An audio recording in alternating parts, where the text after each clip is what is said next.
Oke, selanjutnya yang kita tunggu-tunggu juga nih, yaitu terkait dengan esai dan penilaian diri.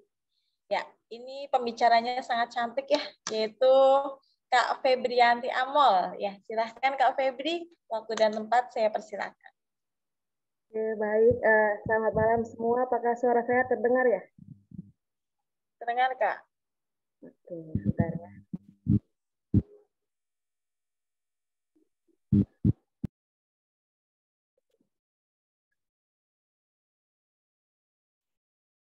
Baik teman-teman, untuk materi khusus kupas tuntas esai dan form penilaian diri malam hari ini akan dipaparkan oleh saya, Febrianti Amol, awardee LPDP S3 Manajemen UNER, beserta partner saya, Kak Fadil atau nama lengkapnya Nur Fadila Yusuf, awardee LPDP juga S2 Sejarah dari UGM. Kita langsung aja ya. Terkait dengan esai dan penilaian diri ini merupakan berdasarkan pengalaman kami ya, merupakan salah satu indikator penting yang akan digunakan oleh tim pewawancara untuk menilai apakah Anda termasuk kandidat yang tepat atau kandidat yang layak yang dicari LPDP atau bukan. Terus pastikan kalau misalkan esai yang telah Anda tulis sama isian penilaian diri itu sudah tepat, karena ketika Anda sudah melakukan submit pada akun pendaftaran, semua informasi tidak hanya esai atau penilaian diri ini itu sudah tidak bisa direvisi lagi. Jadi dibaca baik-baik dengan informasi yang kami sampaikan malam hari ini melalui Naldi dan Ilham. Semoga bisa membantu teman-teman untuk menyusun esai dan penilaian diri itu sendiri. Terus hal-hal apa sih yang harus diperhatikan ketika menulis esai?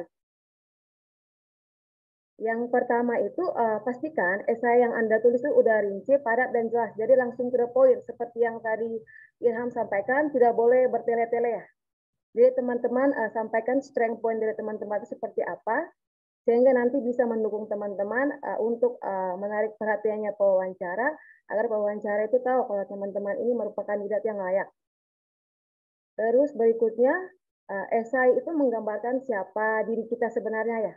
Karena karakter atau kepribadian seseorang itu akan terlihat dari baik atau buruknya dia menulis. Jadi pastikan teman-teman mencari informasi sebanyak mungkin, bisa juga melalui Instagram Pejuang Beasiswa LPDP, atau melalui YouTube, atau bisa juga berdiskusi dan bertanya kepada kakak-kakak awardee. Jadi jangan capek untuk ngumpulin informasi ya, tetap semangat. Karena esai ini seperti yang tadi saya bilang merupakan part penting. Terus yang berikutnya, perbanyaklah kosakata teman-teman sekalian sehingga bisa menambah khazanah ragam bahasa yang akan dituangkan dalam esai itu sendiri.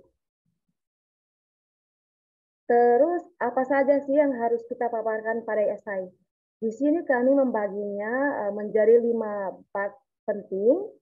Yang pertama, pengenalan diri atau deskripsi diri, seperti yang tadi kalau punya Irfan di pendahuluan ya. Terus yang kedua, alasan kenapa teman-teman itu harus lanjut studi. Yang ketiga, alasan memilih kampus atau prodi tujuan.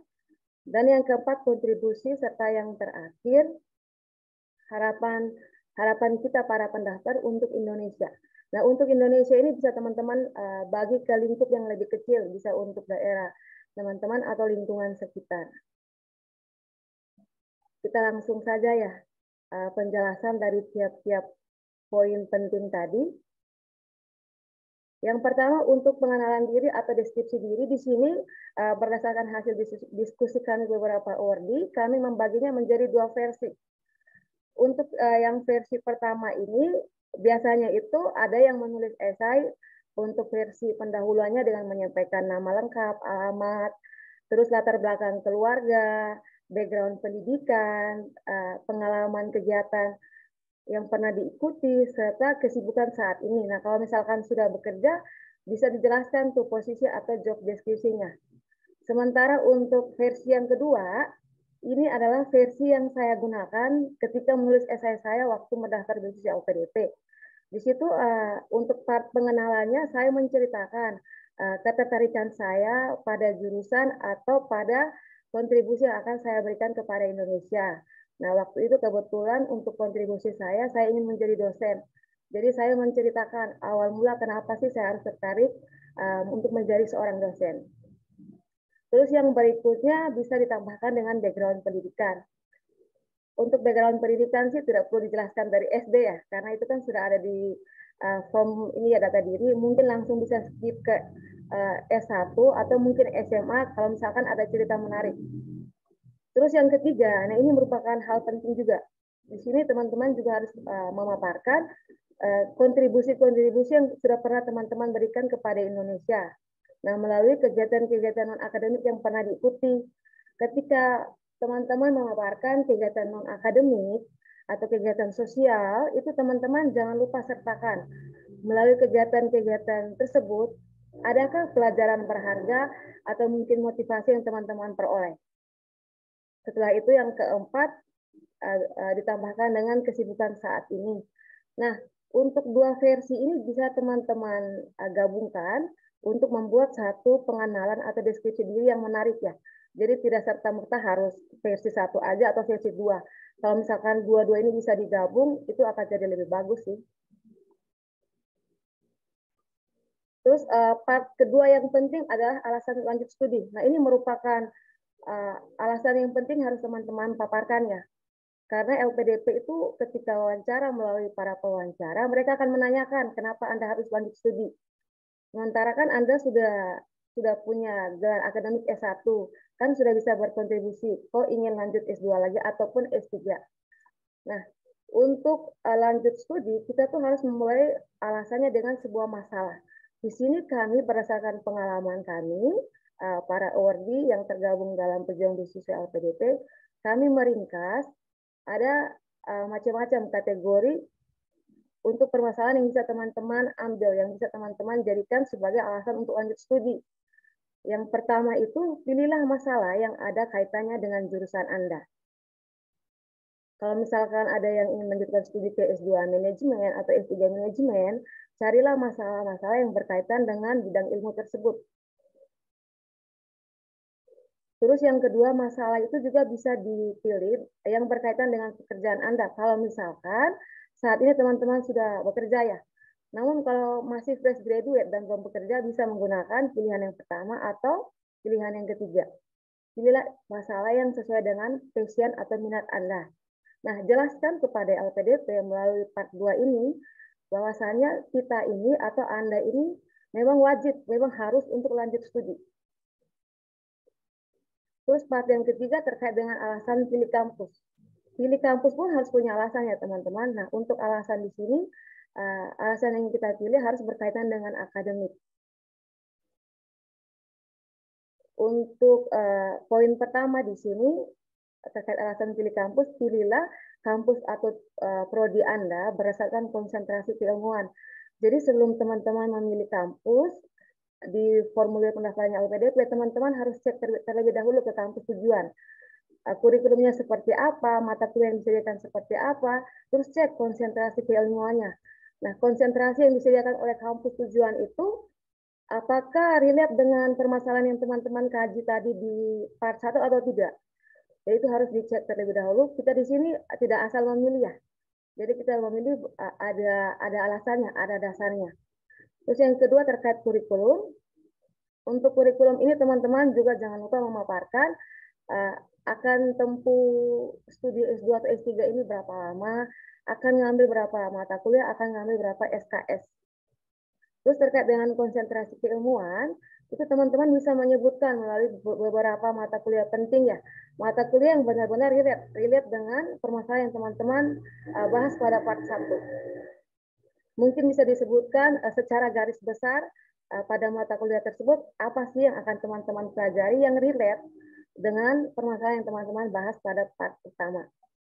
Terus yang ketiga, alasan pilih kampus juga bisa dikaji, dilihat dari calon pembimbing tesis atau disertasi. Nah ini, jadi gini teman-teman, sekalipun ketika kita kuliah nanti, kita belum tahu ya, siapa yang akan, bentar ya, siapa yang akan menjadi pembimbing kita, karena kan semua itu tergantung kebijakan kampus.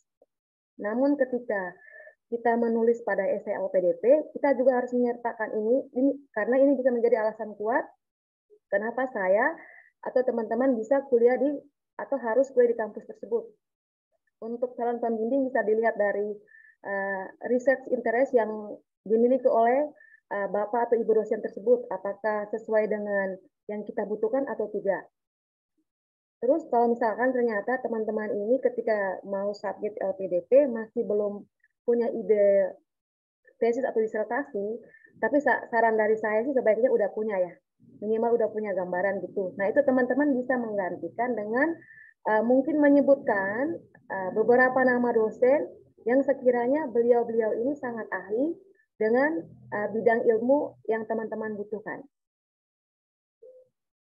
Tapi sejauh ini berdasarkan hasil sharing saya dengan teman-teman yang daftar yang lulus desis LPDP itu untuk pertanyaan terkait dengan ide penelitian itu selalu ditanyakan. Jadi alangkah baiknya teman-teman menyediakan aja. Nah, nanti semisal kalau ternyata ketika submit ini idenya belum begitu lengkap, kan teman-teman masih punya waktu tuh untuk mempersiapkan sebelum menuju ke tahap substansi ya, tahap wawancara. Terus yang berikutnya, teman-teman juga bisa memberikan alasan memilih kampus atau prodi tersebut berdasarkan fasilitas penelitian atau fasilitas pendukung lainnya. Seperti juga yang tadi disebutkan sama Irham ya, terkait dengan negara tujuannya, di sana mungkin Irham menemukan ada hal-hal penting yang sangat mendukung perkuliahan, itu teman-teman bisa sebutkan pada alasan pemilihan kampus. Terus yang terakhir, nah ini peringkat atau akreditasi ya. Untuk peringkat atau akreditasi ini jangan dijadikan sebagai alasan pertama. Jadi ini kami urutkan dari alasan yang paling pertama, kedua, ketiga, keempat, dan yang terakhir. Karena gini teman-teman, seperti yang kita ketahui bersama ya, sekalipun itu kampus merupakan kampus peringkat nomor 1 di Indonesia atau di dunia, tapi kalau misalkan kampus tersebut tidak menyediakan ilmu yang kita butuh, nah itu tidak akan menjadi alasan yang kuat. Jadi ketika memilih kampus, teman-teman sebaiknya cek terlebih dahulu mengenai kurikulum kampus itu ya.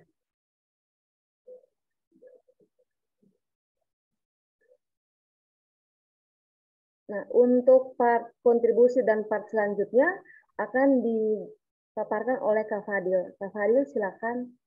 Oke, terima kasih Kak Febri. Suara saya terdengar kan ya? Ya, terdengar. Ya Kak, terdengar. Ya, terima kasih tadi sudah dipaparkan oleh Mas Irham, Kak Naldi, sama Kak Febri ya, ini sudah sangat mendalam banget nih.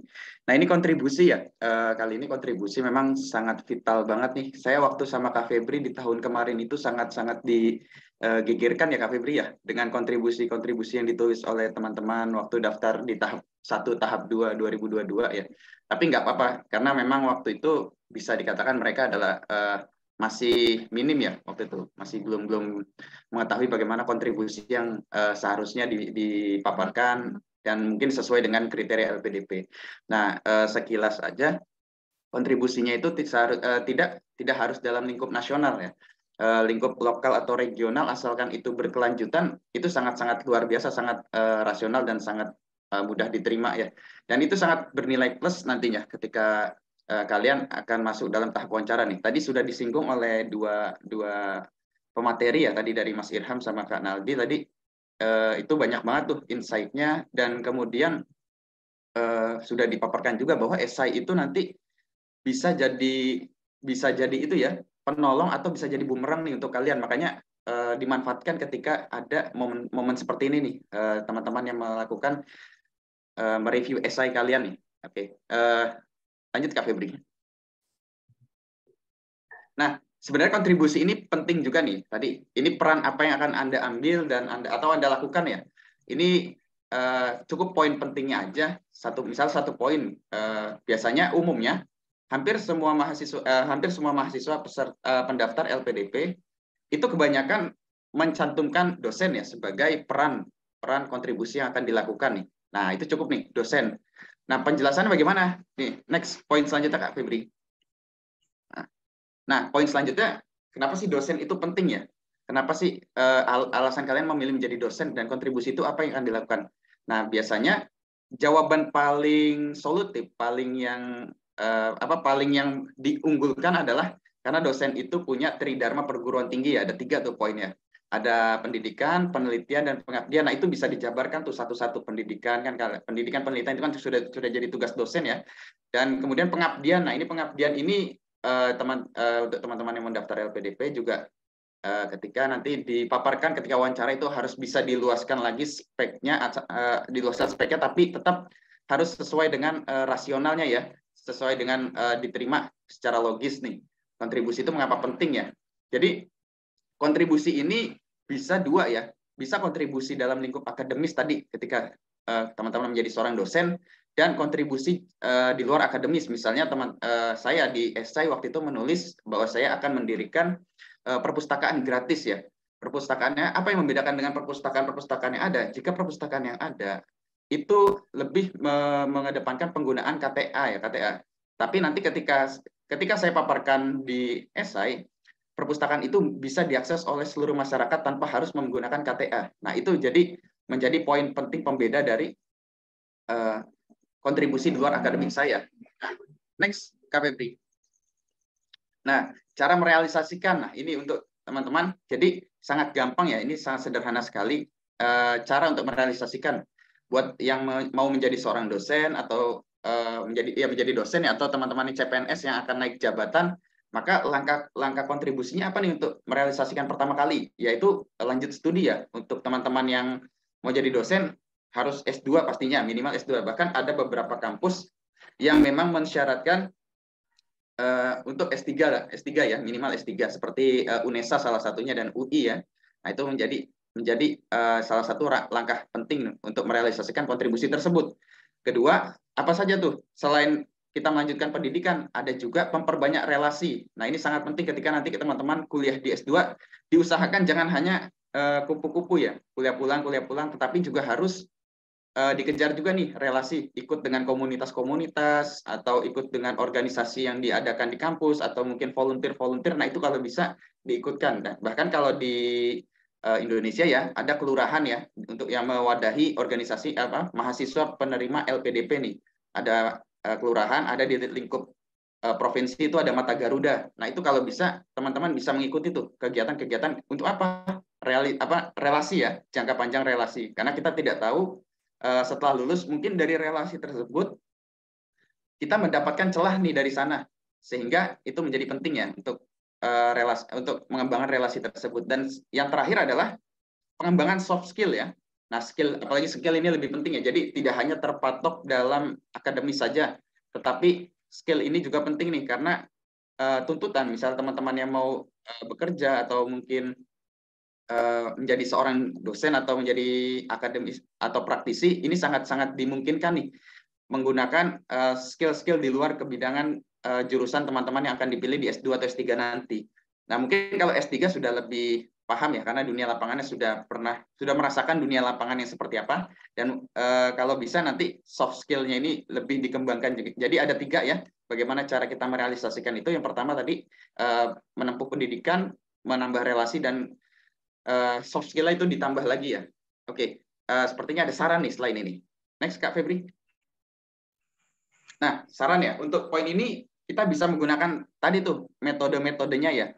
Nah, irama masing-masing nih, jadi tetaplah berkontribusi, berpikir rasional dan realistis untuk mewujudkan kontribusi tersebut ya. Jadi sebenarnya kita bisa juga nih menggandeng beberapa elemen-elemen yang misalnya dari kalau di desa ada Karang Taruna atau dengan organisasi kemasyarakatan setempat, atau mungkin kalau di lingkup perkotaan kita bisa join dengan beberapa instansi besar ya yang mungkin itu bisa membantu kita untuk merealisasikan kontribusi yang akan kita berikan kepada lingkungan sekitar kita. Jadi itu ya Kak Feb. Kita lanjut Kak Feb. Nah, ini ya tadi langkah konkretnya kita bisa menggandeng orang yang tadi sudah saya paparkan tadi seperti Karang Taruna dan beberapa instansi yang sekiranya bisa berkolaborasi untuk mewujudkan kontribusi kita di masa depan ya, Kak Feb. Lanjut Kak Feb. Nah, harapan untuk Indonesia, ini mimpi untuk Indonesia di masa depan ya. Jadi teman-teman bisa menuliskan dengan sendirinya ya mimpi Indonesia itu di masa depan menurut teman-teman ini apa nih? Ada beberapa poin, misalnya sampaikan harapan Anda untuk Indonesia, daerah, atau lingkungan ke depannya yang berkaitan dengan kontribusi Anda ya. Nah, kalau bisa, ini juga harus punya nih grand map-nya ya, 5, 10, sampai 15 tahun yang akan datang, ini harus bisa dipaparkan nih. Jadi mimpi-mimpi untuk Indonesia ini sudah harus kita paparkan lagi di esai, tapi hanya sekilas saja. Yang penting poin kontribusinya itu sangat meng-up diri kita dan sangat relevan, sangat rasional, sehingga ketika wawancara, esai ini dapat membantu kita dan esai ini tidak menjadi serangan untuk kita sendiri, karena beberapa kali teman-teman yang mock up sama saya dan Kak Febri juga, itu juga mendapat testimoni ya, ada yang katanya kena esainya ini menjadi bumerang dan lain sebagainya ya Kak Feb. Dan ada juga yang benar-benar membantu, karena tadi yang disampaikan oleh Mas Irham tadi ya, esainya sangat bagus ya. Oke, lanjut Kak Feb. Itu tadi sekilas tentang esai ya. Form penilaian diri, nah ini personal statement ya kalau zaman kita Kak Feb ya. Kita next Kak Feb. Ada beberapa poin penting.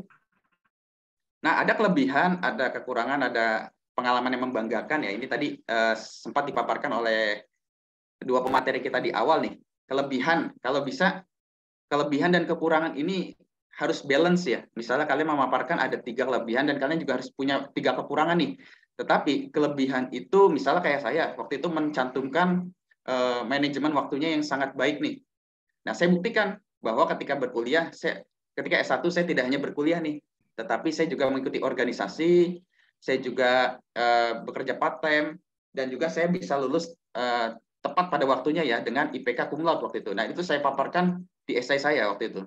Dan kekurangannya, misalnya saya pernah menulis lemah dalam bahasa Inggris ya.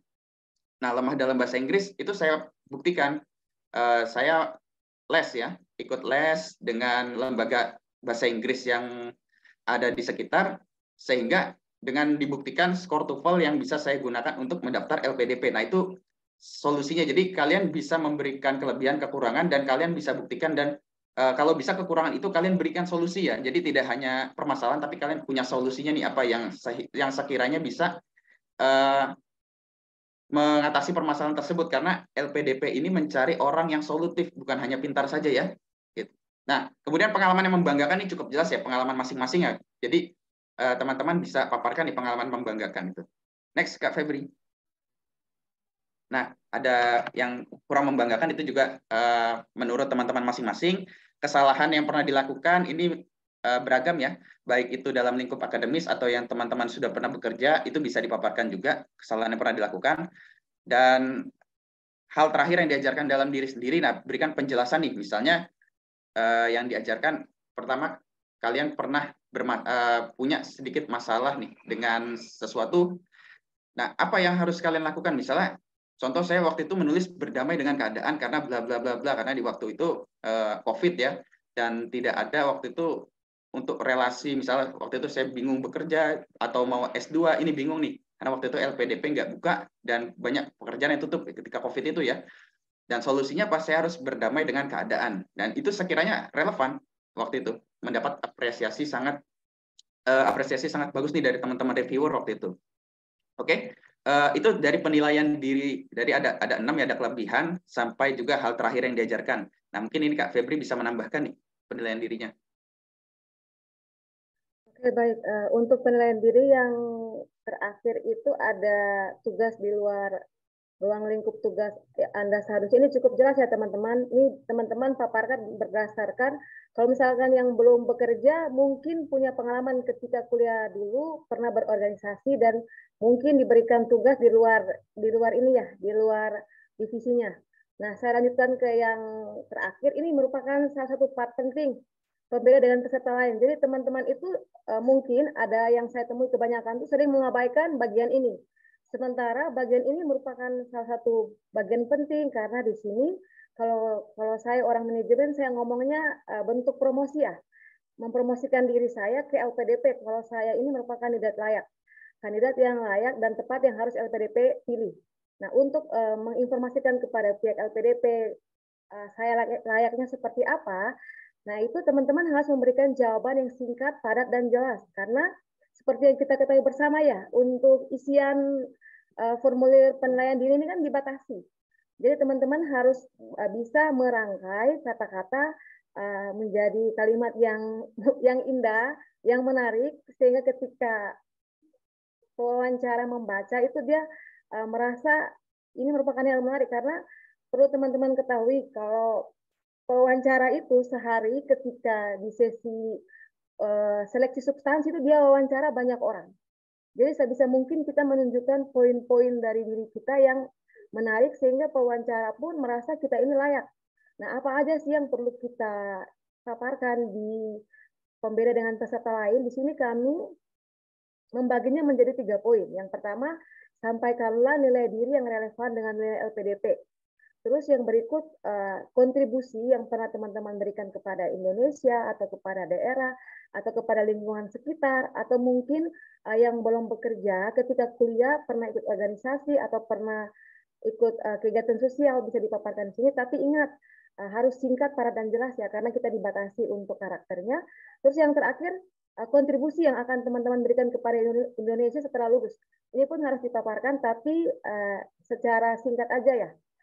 Terus sekedar informasi yang perlu teman-teman ketahui, untuk formulir penilaian diri ini akan digunakan oleh pewawancara, khususnya pewawancara yang mewawancarai personalnya kita, di mana pewawancara itu akan cari tahu kita ini punya nilai-nilai atau value yang sesuai dengan yang LPDP mau atau tidak. Nah, saran dari saya sih ketika teman-teman mau mengisi penilaian diri, teman-teman cek terlebih dahulu di websitenya LPDP, fokusnya LPDP itu seperti apa, LPDP itu mencari kandidat yang bagaimana, tujuannya LPDP seperti apa, visi misinya LPDP, dan nilai LPDP, sehingga dari situ teman-teman bisa punya gambaran, oh LPDP itu cari orang yang seperti ini. Nah, poin atau value dari diriku yang senada dengan LPDP, nah itu yang aku paparkan di penilaian diri. Jadi untuk paparan dari saya sama Kak Fadil cukup sekian ya. Apa dari Kak Fadil ada tambahan? Oke, cukup Kak Feb. Oke, baik. Dari saya sama Kak Fadil sekian. Untuk selanjutnya kita kembalikan ke moderator ya. Oke, terima kasih Kak Fadil dan Kak Febri yang telah memaparkan terkait dengan isai dan penilaian diri ya. Kemudian untuk selanjutnya kita akan melakukan tanya jawab ya. Tanya jawabnya mau langsung dijawab atau mau ditampung dulu Kak Febri? Kita tampung dulu 3 penanya pertama ya. Setelah itu baru lanjut yang lain. Oke, ditampung dulu 3 penanya pertama. Nanti yang mau tanya boleh ini ya. Boleh raise hand ya. Tapi sebelumnya saya dulu yang mau tanya boleh? Boleh. Ya, saya mau tanya dulu ke Kak Fadil ya. Kak, tadi kan Kakak menjelaskan terkait dengan penilaian diri yang kelebihan dan kekurangan. Itu kan harus balance ya. Misalkan kelebihannya 3, maka kekurangannya juga harus 3. Nah, di sini yang mau saya tanyakan, apakah kelebihan dan kekurangannya itu harus berkaitan atau tidak? Misalnya seperti ini. Kan ada yang saya pernah baca punya teman saya ya. Itu misal kelebihannya itu perfeksionis kayak gitu. Nah, itu kan sebagai kelebihan. Kemudian ternyata perfeksionis itu selain menjadi kelebihan juga menjadi sebuah permasalahan yang menyebabkan kekurangan dalam diri kayak gitu. Dengan perfeksionis maka mungkin jadi kalau mengerjakan sesuatu harus lama, nggak bisa cepat kayak gitu loh Kak. Apakah harus saling berkaitan atau boleh misalkan beda-beda kayak gitu? Terima kasih Kak Fadil. Oke, kemudian pertanyaan yang kedua. Boleh deh, ini ada Kak siapa? Kak Baha Hamzah. Oke, silakan Kak Baha Hamzah. Ditujukan ke siapa pertanyaannya dan jelaskan pertanyaannya.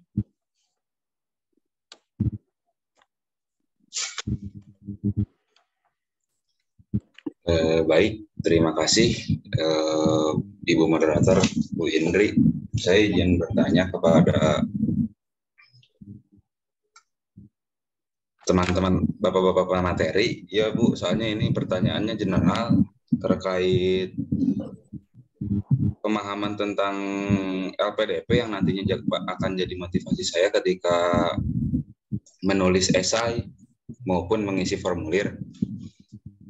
Ada yang belum saya mengerti tentang LPDP di sini, Bu? Mungkin bisa dibantu informasinya atau pemahamannya dari bapak-bapak pemateri dan ibu-ibu pemateri. Di sini saya mau bertanya, 2 minggu lalu saya ikut sosialisasi LPDP, begitupun di tahun sebelumnya.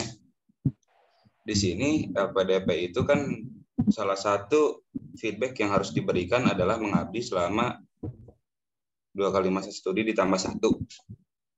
Nah, sedangkan di sosialisasi itu LPDP itu menyarankan teman-teman awardee yang telah selesai masa studinya itu diarahkan ke beberapa bidang, salah satunya BUMN, perguruan tinggi, atau multinasional. Nah, skema yang tadi diarahkan oleh LPDP, misalkan bekerja di BUMN atau pendidikan tinggi, misalkan menjadi dosen, apakah itu sebuah pengabdian? Nah, sedangkan di mindset saya itu pengabdian itu kan yang non-money oriented ya. Misalkan seperti mendirikan sebuah non-government organization yang bergerak di bidang pengabdian. Apakah misalkan bekerja di BUMN atau pendidikan tinggi itu adalah sebuah pengabdian? Terima kasih, mungkin itu hal yang saya dapat, yang saya pahami. Mungkin ketika memang saya salah atau butuh arahan, mohon untuk diberikan informasi tambahan. Seperti itu, terima kasih. Oke, ya. Ditampung dulu ya Kak Baha. Kemudian di sini mohon maaf ya karena saya menggunakan handphone, jadi yang muncul di layar saya terlebih dahulu itu ada Kak Triwiningsi Anamaka. Oke, silahkan Kak Triwiningsi. Baik, terima kasih Kak.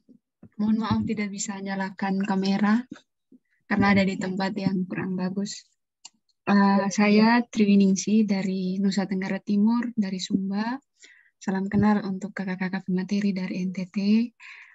Saya punya 3 pertanyaan. Yang pertama itu, kebetulan saya sedang berencana untuk mendaftar LPDP tahap 2. Nah, kira-kira bolehkah untuk menyicil administrasi dari saat ini? Seperti itu, misalnya dari penulisan kekurangan kelebihan, CV, ataupun apapun kiranya yang bisa dicicil, dan apakah itu tidak berpengaruh. Karena menyesuaikan jaringan di NTT kadang timbul tenggelam, takutnya di saat nanti itu terkendala. Kemudian yang kedua, terkait dengan esai, apakah kebetulan saya berencana untuk daftar beasiswa LPDP dulu baru mencari LOE. Apakah di dalam esai itu kita juga turut menjabarkan 3 kampus yang kita tuju di esai itu. Lalu yang ketiga itu jika sudah punya LOA misalnya, punya LOA dan ternyata kita itu diterima pada saat bersamaan dengan waktu pendaftaran administrasi, begitu. Apakah itu seandainya puji Tuhan lolos, misalnya diterima di salah satu kampus, tapi tidak bisa submit karena sudah selesai pendaftaran administrasi. Nah, di tahap itu, apakah itu tidak bermasalah dan apakah tetap mendapatkan pengayaan bahasa? Seperti itu, Kak. Dan apakah juga tetap mengikuti tes bakat skolastik ataukah itu bisa dinegosiasi kepada pihak LPDP untuk tidak mengikuti seleksi bakat skolastik bila mana lulus di tahap administrasi karena sudah punya LOE. Terima kasih, Kak. Oke, terima kasih Kak. Kak Febri, ini udah 3 dulu atau tambah 1 lagi? 3 dulu aja, satu kelupaan nanti. Oke, 3 dulu ya. Yang pertama pertanyaan dari saya terkait dengan kelebihan dan Oke, terima kasih Mbak Indri ya. Oh iya, silahkan Kak. Oke, saya nyatatnya ini apakah kelebihan dan kekurangan itu harus berkaitan dan balance ya, Kak? Mbak Indri ya? Ya.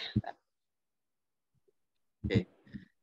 Yang pertama, balance-nya ini versi saya ya, dan beberapa teman-teman saya yang psikolog, memang harus balance karena ini pertanyaan psikolog ya, personal statement ini, yang mana bagaimana kita mau bersaing, bagaimana mau berkontribusi apabila kita tidak mengenal diri kita, itu penilaian secara objektif, secara tidak ketika kita mengunggulkan kelebihan saja tapi tidak ada kekurangan, itu juga bisa menjadi satu bumerang penting juga itu.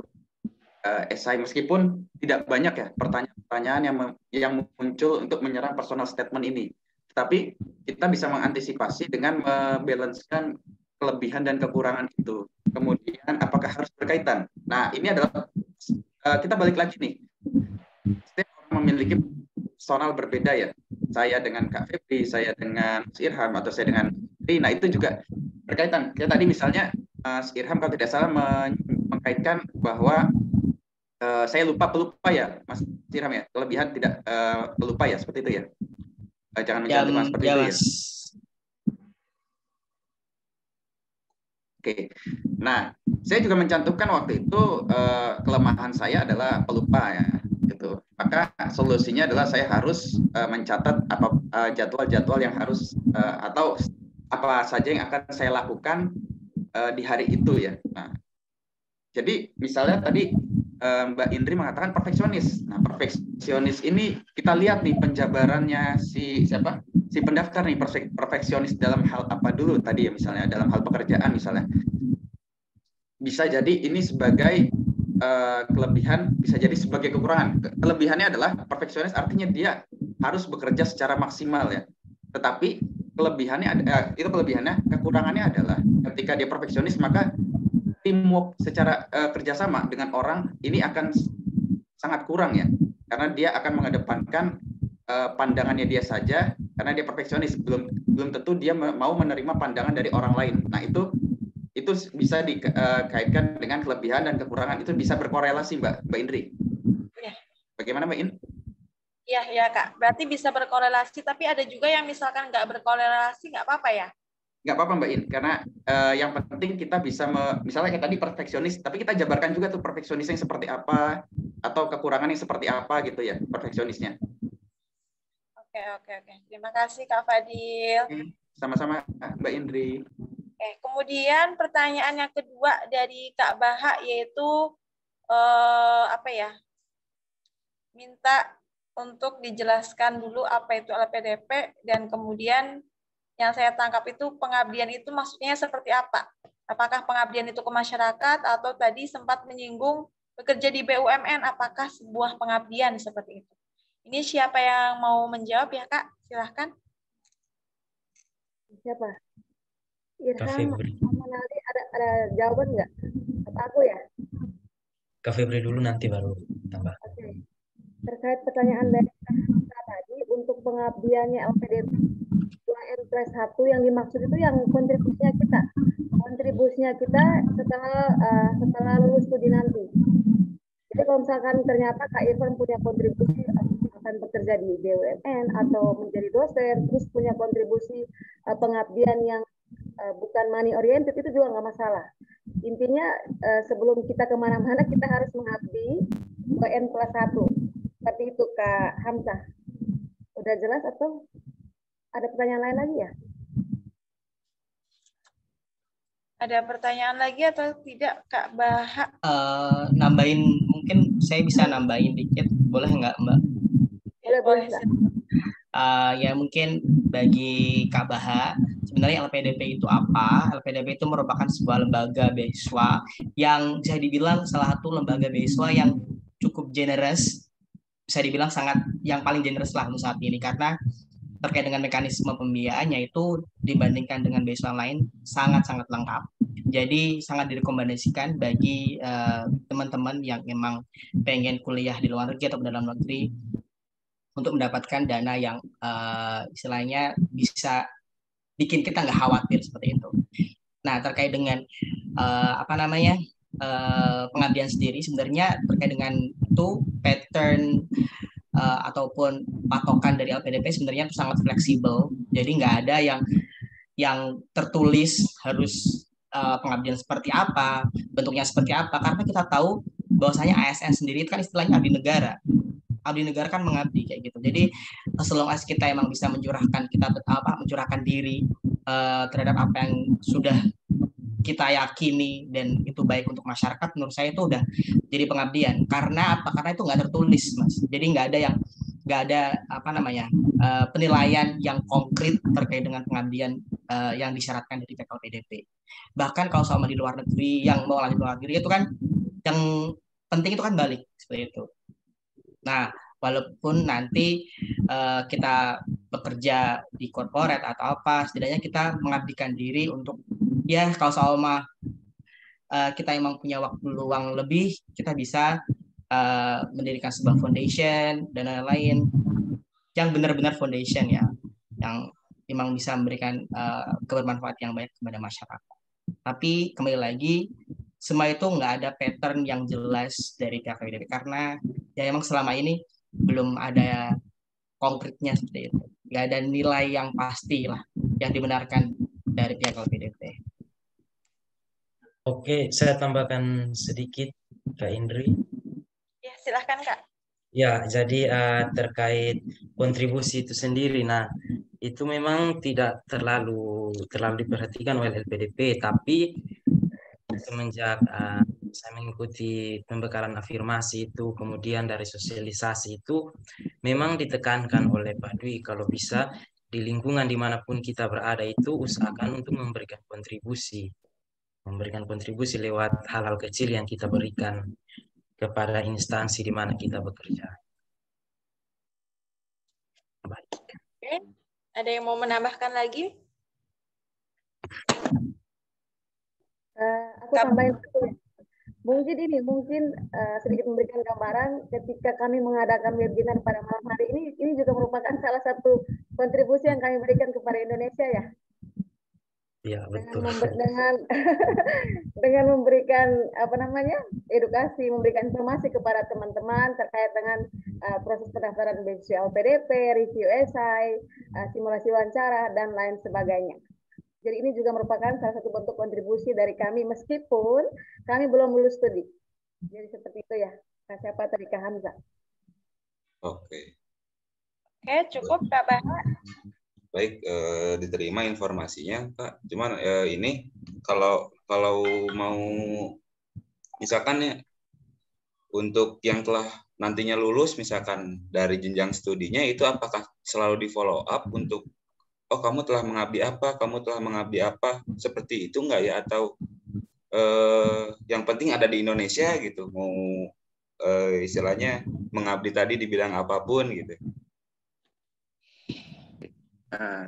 Saya nambahkan ya, membantu pertanyaan Mas Bahaya untuk yang terakhir. Betul Mas. Oke. Pernah ya waktu kita PK ya Kak Febri ya, waktu PK itu ada tuh sedikit ada namanya monitoring evaluasinya ya.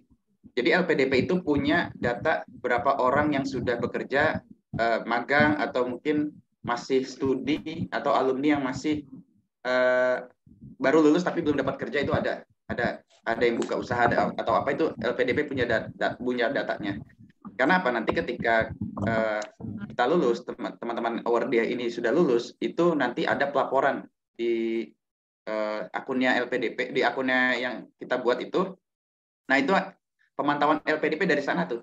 Jadi pemantauannya memang dari segi masih digital ya, sudah digital, tapi kita melaporkan itu seperti nanti ketika nanti berkuliah nih. Misalnya Mas Bahas sudah kuliah kan ya, Mas? Sudah kuliah dan awardee LPDP ya, Mas? Saya belum, Mas, lagi daftar, Mas. Oh ya. Jadi kalau kayak misalnya kayak saya sama Kak Febri nih sudah kuliah, nah itu dipantau sama LPDP tuh, Simonef ya, lewat Simonef, bagaimana perkembangan studinya, bagaimana kegiatan non akademiknya, apa rencana setelah rencana studi, maksudnya rencana selanjutnya, rencana non akademik selanjutnya, apakah ada kendala selama berkuliah, itu ada tuh laporan-laporannya untuk pencairan dana 3 bulan itu ya. Nah, Dan LPDP punya datanya dari itu, dari pelaporan kita di Simonev itu. Nah, nanti ketika sudah lulus, kita juga pasti akan tahu kok mengisi data itu dan seperti apa. Nah, LPDP punya datanya nanti. Jadi ada beberapa pengecualian tadi ya. Pengecualian tadi terkait dengan awardee yang di luar negeri tadi kan Kak Febri kalau tidak salah sudah menyinggung ya terkait beberapa awardee yang masuk yang boleh dikategorikan setelah lulus boleh ke luar negeri. Ada beberapa mungkin pekerjaan atau instansi yang mewajibkan hal itu ya. Oke, itu mungkin dari saya, dari tambahan mungkin dari teman-teman yang lain. Cukup mungkin, Mas. Baik, terima kasih Bapak Ibu atas informasinya. Sangat diterima. Semangat. Sudah pertanyaan yang kedua dari Kak Bahaya. Kemudian pertanyaan yang ketiga dari Kak Triwiningsi. Ini ada 3 pertanyaan. Yang pertama yang saya tangkap adalah Kak Triwiningsi ini akan mendaftar di tahap 2. Berarti tahap 2 itu masih lama ya, sekitar Agustus. Bolehkah menyicil administrasi untuk tahap 2 terlebih dahulu? Kemudian yang kedua, apakah ISAI harus menjabarkan 3 kampus ketika belum mendapatkan LOE? Dan yang ketiga, itu jika sudah ada LOE tapi diterimanya saat seleksi administrasi sudah ditutup, apakah masih bisa? Kemudian apakah bisa untuk tidak mengikuti tes bakat skolastik itu? Saya mau izin menjawab dulu ya Kak sebentar. Untuk yang pertanyaan pertama, itu sepengalaman saya, kalau mau daftar di tahap 2, itu kan berarti nunggu pendaftarannya dibuka. Berarti kalau misalkan mau mencicil itu paling bisanya untuk identitas diri, kemudian seperti identitas informasi-informasi terkait keluarga, kemudian media sosial, seperti itu Kak. Kalau untuk mencicil misalkan penilaian diri itu belum bisa karena untuk tahap 2 kan belum dibuka. Kalau misalkan sudah dibuka baru boleh dicicil. Tapi kalau misalkan Kakak mau mencicilnya ISAI seperti itu bisa karena ISAI itu tidak langsung dituliskan di form, bisa dituliskannya di Word dulu seperti itu. Mungkin ada yang mau menambahkan Kak? Silahkan. Oke, aku tambahkan dulu ya. Untuk Kak Triwiningsi, salam kenal. Saya juga dari Nusa Tenggara Timur, terus Naldi juga dari Nusa Tenggara Timur. Semangat berjuang. Semoga bisa jadi award di LPDP. Untuk jawabannya sama seperti yang tadi Indri sampaikan. Jadi ketika kakak mau daftar tahap 2, itu di website-nya LPDP masih belum bisa untuk ngisi penilaian diri. Sekarang bisa kakak isi, tapi nanti ketika tahap 2 kakak mau daftar, itu harus harus isi kembali, isi ulang dari awal. Terus untuk tadi, kalau misalkan sudah punya daftar LPDP awalnya, terus pakai jalur non LOA, terus tiba-tiba di tengah jalan setelah selesai tahap administrasi, kakak lulus di kampus tujuan. Nah itu apakah masih bisa skip TBS atau tidak? Tidak bisa Kak. Jadi kalau misalkan kakak dari awal udah daftar jalur non LOA sampai tahap akhir, kakak adalah pendaftar dengan jalur non LOA. Nah kalau misalkan ternyata di tengah jalan tuh kakak dapat LOE dari salah satu kampus pilihan, nah itu bisa kakak gunakan untuk diinformasikan ke pewawancara. Kalau persiapan saya sudah sampai sini Pak, kemarin saya daftar tanpa LOA, tapi puji Tuhan, puji syukur, saya kemarin sudah lulus di kampus tujuan. Nah itu mungkin bisa dipaparkan ke pewawancara. Nah untuk pendaftar daerah afirmasi, kalau misalkan sudah mendaftar menggunakan jalur LOA, itu tidak bisa ikut PB lagi ya, pengayaan bahasa. Terus kalau misalkan kakak kemarin daftarnya jalur non LOA, terus tiba-tiba di tengah jalan dapat LOA, itu sama juga tidak bisa ikut PB. Jadi PB itu diperuntukkan kepada kita-kita yang masih belum lulus di kampus tujuan sebagai salah satu bentuk persiapan LPDP kepada kita, bagi kita yang bahasa Inggrisnya belum sampai skor yang diminta oleh kampus tujuan. Mungkin dari kakak-kakak yang lain ada tambahan ya, silakan. Dari saya Kak. Oke, silakan Aldi. Oke, baik. Untuk adik Triwiningsi, dari saya itu kalau bisa untuk menyicil administrasi itu. Nanti coba dipikirkan dari sekarang esainya mau dibuat seperti apa, bisa langsung aplikasikan di Word. Pokoknya susun jauh-jauh hari kan lebih bagus lagi. Sehingga ada ide yang mau dimasukkan, oke bisa dirubah ke depan.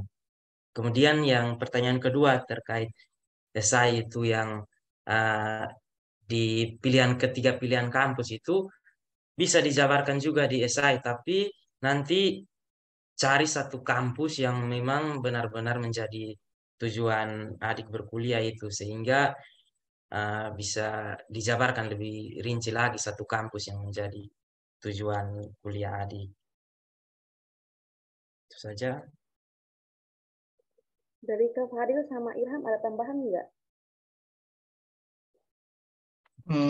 Ya mungkin saya nambahin itu aja sih Mbak. Kayak apa namanya, sebenarnya saya sangat mengapresiasi ya bagi Mbak Trianingsih ya ini tadi. Yaitu karena apa ya, semangat terkait dengan seleksi beasiswa LPDP ini. Jadi tidak masalah mungkin secara unofficial Mbak bisa nulis di Word, cuman karena apa namanya secara official mungkin nggak bisa kalau soal mau ngisi di web. Jadi secara unofficial aja, jadi bisa di Word dan lain-lain. Kayaknya sangat-sangat bagus. Oke. Oke, itu untuk pertanyaan yang pertama dan kedua ya. Untuk yang ketiga, sudah terjawab? Ketiga apa ya Sudah pertanyaannya? terjawab tadi, Kak. Ya. Oke. Sudah terjawab, Kak. Yang sudah ada LOE gitu ya. Ya. Oke. Terima kasih banyak, Kak. Oke, sama-sama. Oke, pertanyaan sesi 1 sudah. Sekarang 3 lagi ya, Kak Febri ya? Kita tuntaskan malam ini. Yang masih mau bertanya. Oke, lanjut.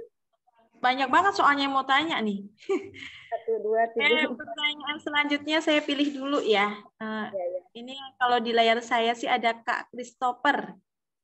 Ya, silakan Kak Christopher. Baik, terima kasih Kak. Perkenalkan ya, nama saya itu Christopher gitu. Saya itu baru tamat S1 bidang ilmu psikologi.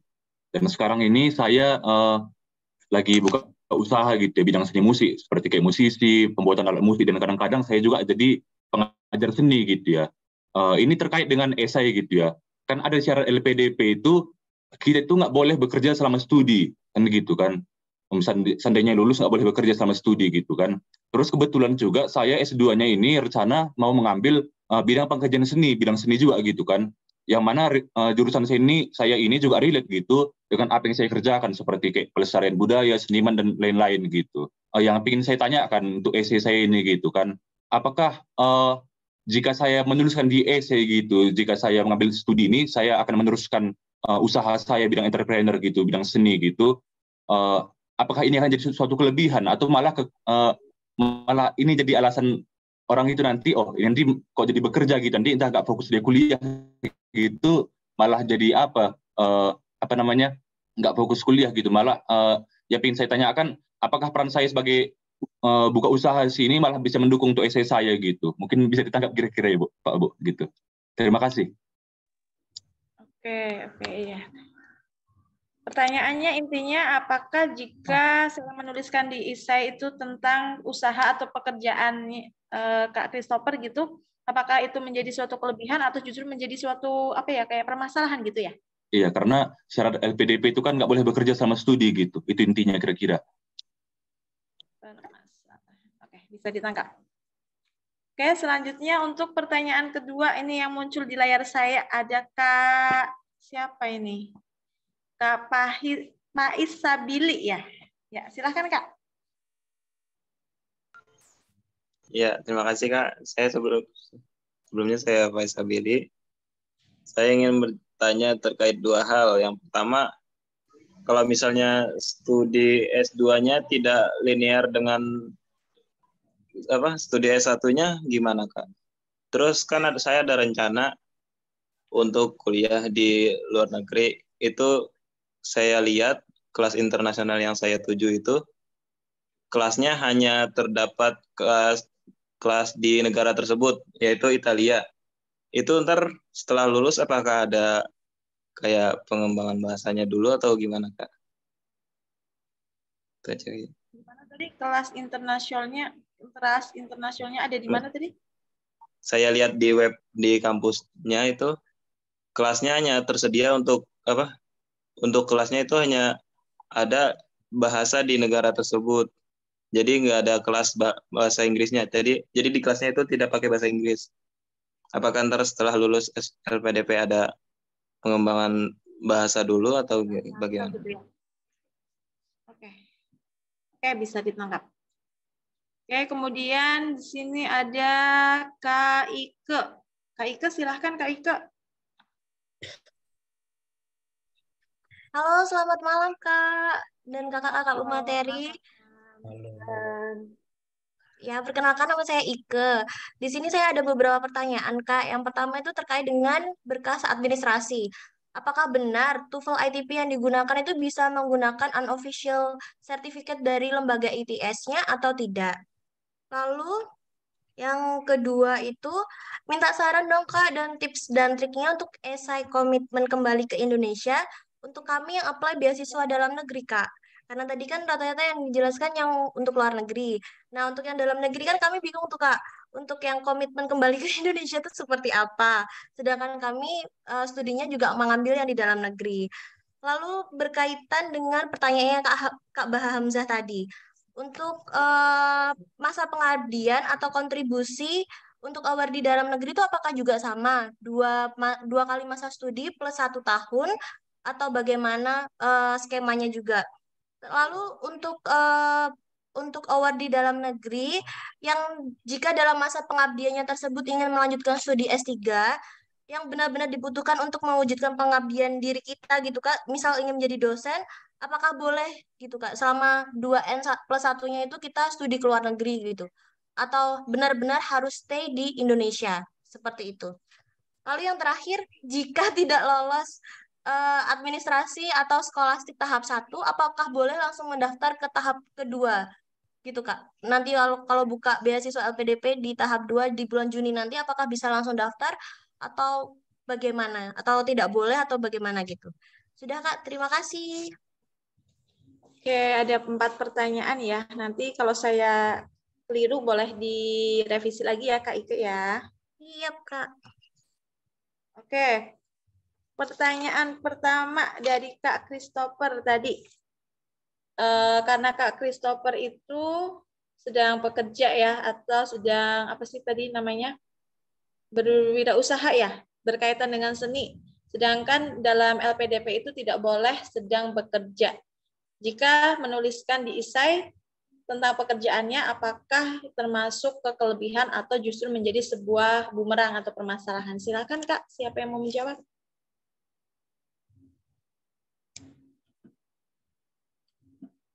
Mas Farid boleh nih, Mas Farid. Siapa? Oke. Oke, saya bantu dulu ya. Oke. Tadi gimana Mbak Indri pertanyaannya? Ada agak terputus tadi suaranya. Ya. Nanti Kak Christopher kalau misalkan saya salah boleh direvisi ya. Ya, Jadi sudah kan pas tadi. Jadi Kak Christopher itu tadi kan menyebutkan bahwa beliau ini sedang bekerja sebagai guru seni kalau tidak salah ya. Dan mempunyai sedang mempunyai usaha kayak gitu bidang seni. Nah, sedangkan di LPDP itu ketika mendaftar beasiswa LPDP kan tidak boleh sedang bekerja begitu. Nah, Kak Christopher ini ketika menuliskan esai dan mau menuliskan tentang pekerjaannya ini, apakah menjadi sebuah kelebihan atau justru menjadi sebuah permasalahan?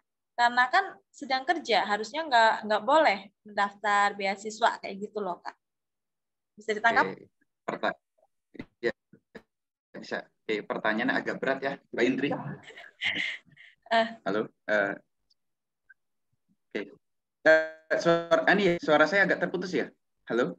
Ya, rada ini Kak. Iya terputus Mas. Oke. Kalau sekarang gimana? Stabil ya? Udah Pak Kak, udah. Oke. Mas Christopher ya.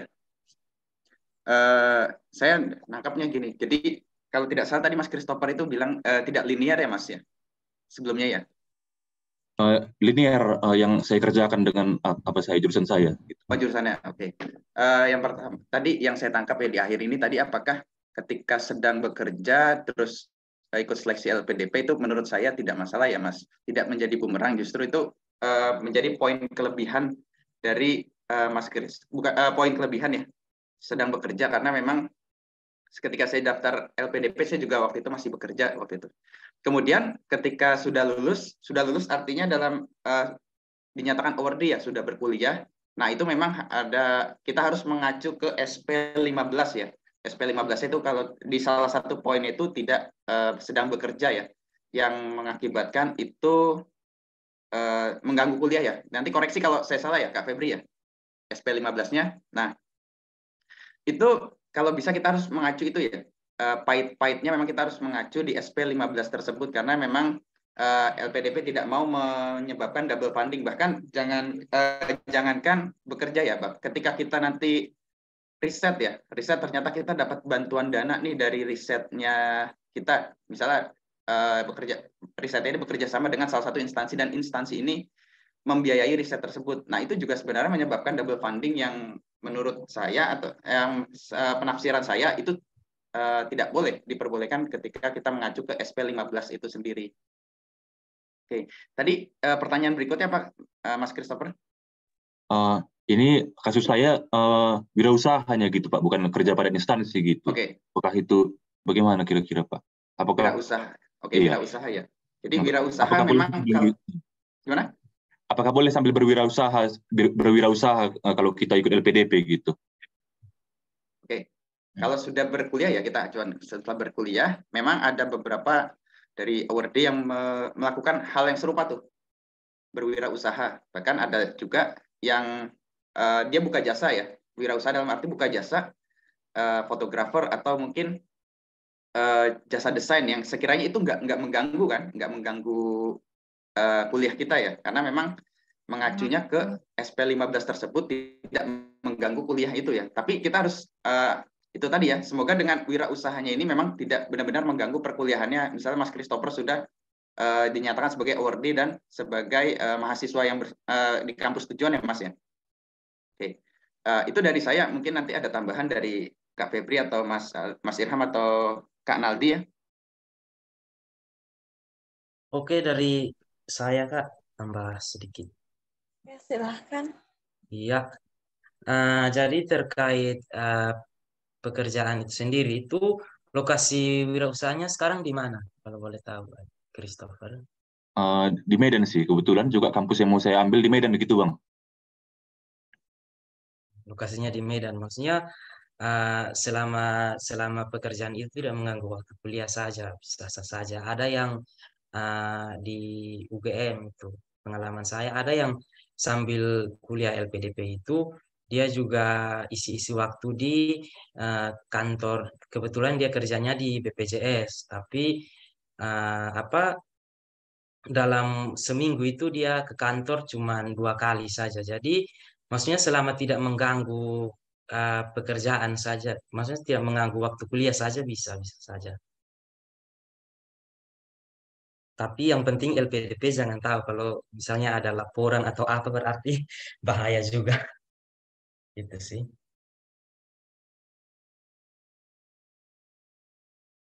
Oke, ada tambahan lagi dari Kak Febri?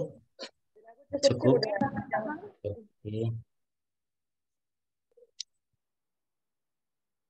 Atau cukup Kak? Cukup. Oke, di sini ada tidak kedengeran. Hujan gede Kak. Oh iya. Pertanyaan yang berikutnya siapa ya? Mbak Ika ya? Pertanyaan yang kedua dari Kak Pais nih. Bagaimana kalau studi S2-nya tidak linear dengan S1-nya? Kemudian Kak Pais memiliki rencana untuk studi ke luar negeri, tapi kelasnya itu tidak menggunakan bahasa Inggris, jadi menggunakan bahasa tertentu kayak gitu. Apakah nanti setelah lulus LPDP akan ada pengayaan bahasa seperti itu? Mungkin saya dulu yang menjawab, karena mungkin kasusnya sama kayak saya. Saya itu dari engineering terus ngambil bisnis. Sebenarnya tidak ada apa ya istilahnya nggak ada pattern terkait dengan siapa yang layak terkait dengan backgroundnya.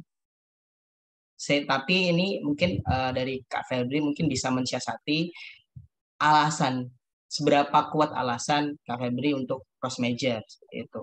Apakah itu bisa diterima ataukah enggak itu kan tergantung interviewernya. Jadi as long as meyakinkan menurut saya oke-oke aja dan sah-sah aja Kak Febri ngambil cross major.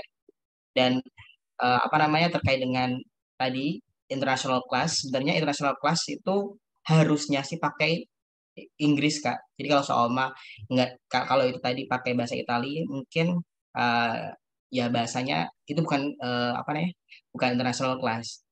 Ya apa namanya kayak regular class gitu mungkin ya, regular program. Jadi mungkin Kak Febri bisa nyari ke universitas lain yang bahasa pengantarnya pakai bahasa Inggris karena apa? Karena dari LPDP tidak mengakomodir persyaratan bahasa di luar dari bahasa Inggris. Gitu.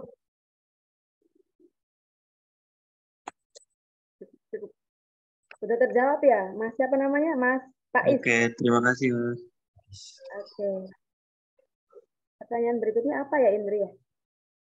Bentar Kak, pertanyaan berikutnya itu dari Kak Faiz sudah terjawab semua ya? Sudah. Berikutnya dari Kak Ike, yaitu apakah boleh kalau misalkan mendaftar LPDP pakai TOEFL-nya unofficial? Kemudian yang kedua, minta tips dan trik untuk menuliskan komitmen kembali ke Indonesia, sedangkan kampus tujuannya itu di Indonesia, bukan di luar negeri. Kemudian yang ketiga, masa pengabdian dalam negeri bagaimana? Apakah 2 masa studi plus 1 tahun, satu-satu dulu kali aja ya kayak. Soalnya ini banyak banget. Yang pertama yang menggunakan unofficial ya. Saya mau mencoba menjawab dulu Kak Ike, kalau menggunakan unofficial saat itu sih masih bisa. Ya Kak, walaupun misalkan Kak Ike mendaftar terus TOEFL-nya sertifikatnya belum jadi, Kak Ike bisa menggunakan unofficial atau bisa juga minta difotokan dari sananya Kak, kalau misalkan belum bisa dikirim sertifikatnya gitu.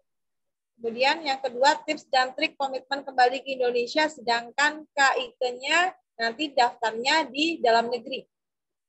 Itu gimana Kak Febri? Silakan. Oke, mungkin bisa saya jawab, Kak Indri. Silakan Kak Nadi, ya. Baik, untuk terkait komitmen kembali ke Indonesia itu kan kita kan tujuan kampusnya dalam negeri. Nah, tentu kita juga tidak perlu kembali lagi ke Indonesia.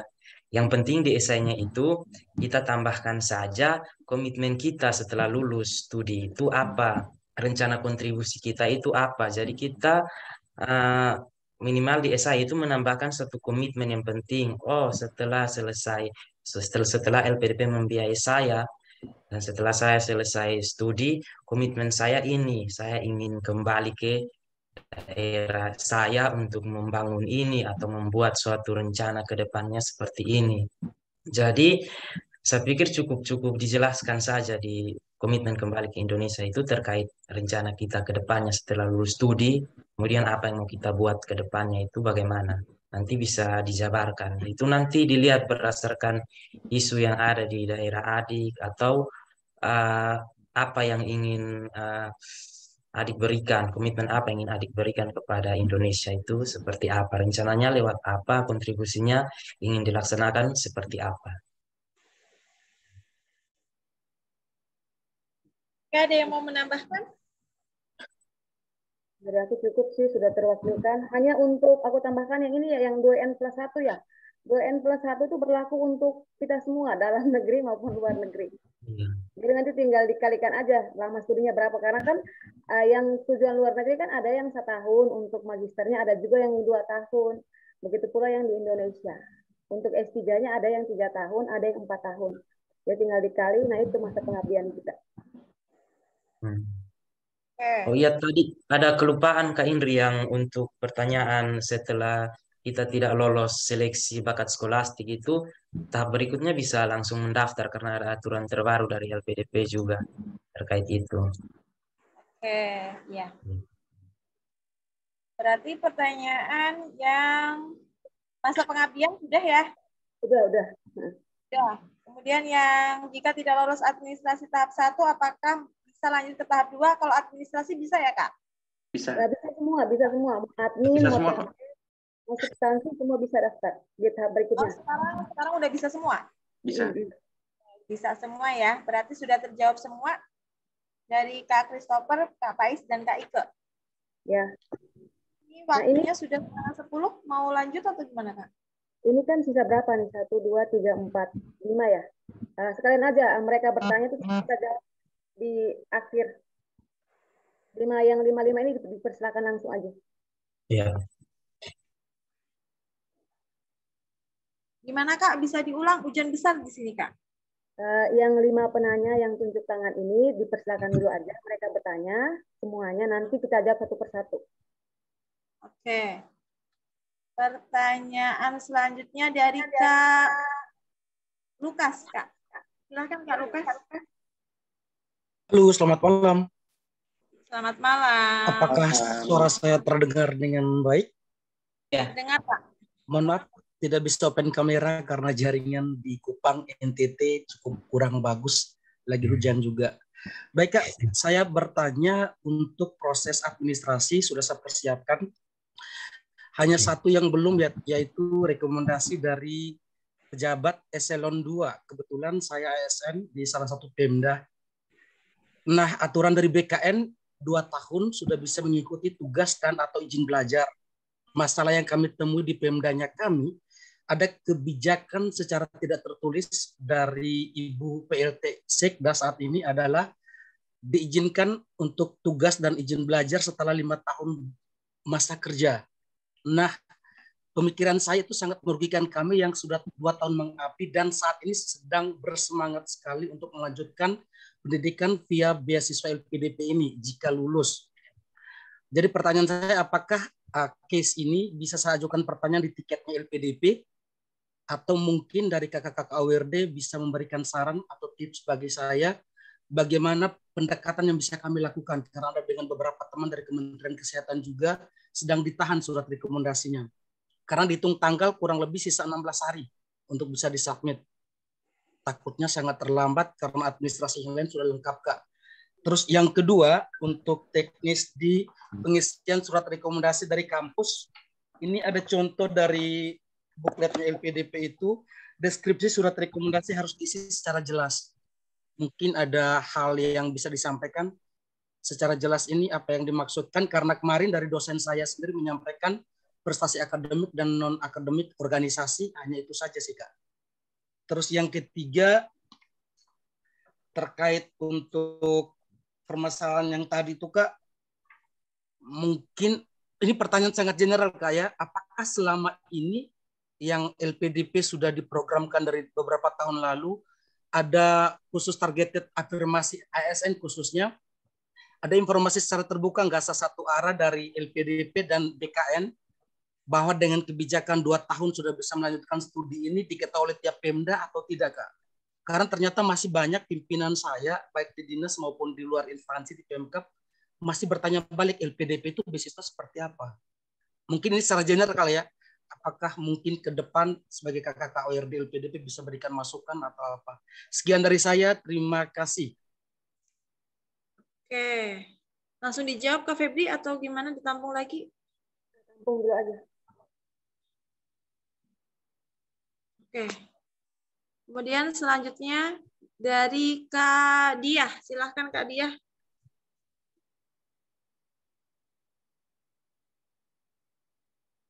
Halo Kak Diah. Iya Kak, selamat malam Kak. Mohon maaf saya off cam ya karena sinyalnya tidak stabil. Ini Kak, saya mau nanya terkait pemilihan jurusan atau kampus dari, kan milihnya pilihan 1, 2, dan 3. Apakah bisa di pilihan 1, 2, 3 itu kampus dan jurusannya itu sama? Seperti itu, misal pilihan 1 UGM, pilihan 1, 2, 3 gitu. Apakah boleh seperti itu dengan pilihan jurusan yang sama?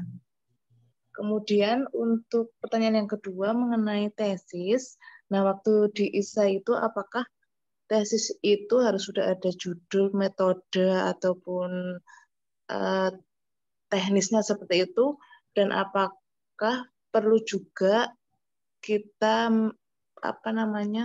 sowan atau bertemu dengan kandidat dosen pembimbing kita, mengingat S1 saya dengan jurusan S2 yang akan saya ambil itu berbeda universitas. Jadi sepertinya butuh waktu untuk ketemu dengan beliau atau ya membicarakan mengenai tesis itu, dimana kan kurang lebih 2 minggu lagi sudah harus submit. Nah itu mungkin ada saran dari kakak-kakak, apakah judul tesis itu baru gambaran kita dan nantinya bisa berubah atau sudah fix seperti itu, Kak? Terima kasih. Oke, sama-sama. Kemudian ada Kak Pertiwi. Silahkan Kak Pertiwi. Baik, terima kasih Kak Moderator atas kesempatannya. Mohon izin untuk off-cam juga.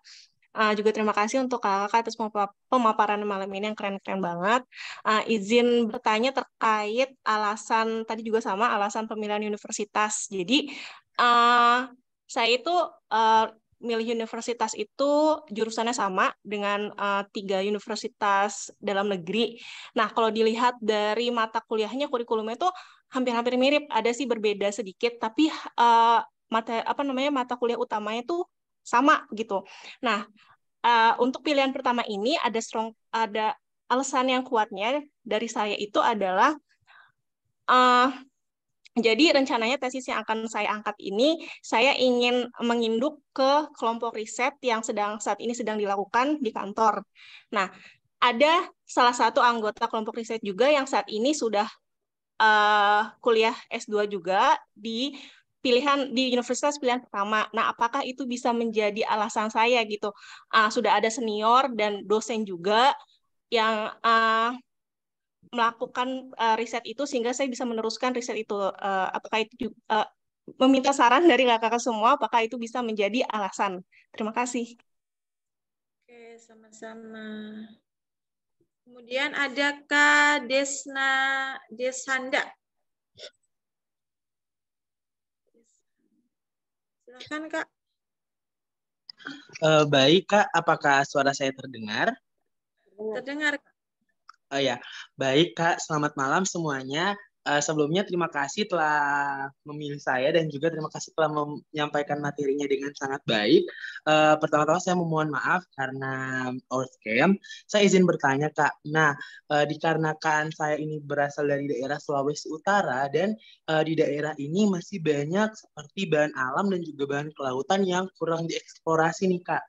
Nah, saya juga pernah melakukan beberapa penelitian untuk seperti bahan alam tersebut. Nah, tetapi jurusan kuliah yang ingin saya tempuh itu berbeda dengan penelitian yang sudah pernah saya lakukan. Nah, apakah hal tersebut saya bisa menuliskan di kontribusi untuk Indonesia tersebut atau bagaimana ya Kak sarannya? Terima kasih.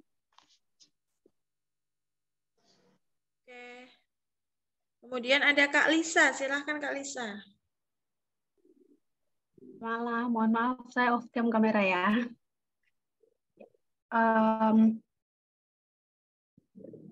Oke. Saya punya pertanyaan untuk Kak Irham ya. Ya, Kak Irham, ini tentang esai. Saya sementara menyusun esai, tapi saya memiliki sedikit kendala di bagian kontribusi. Jadi kontribusikan, maksudnya tujuan kampus saya kan luar negeri.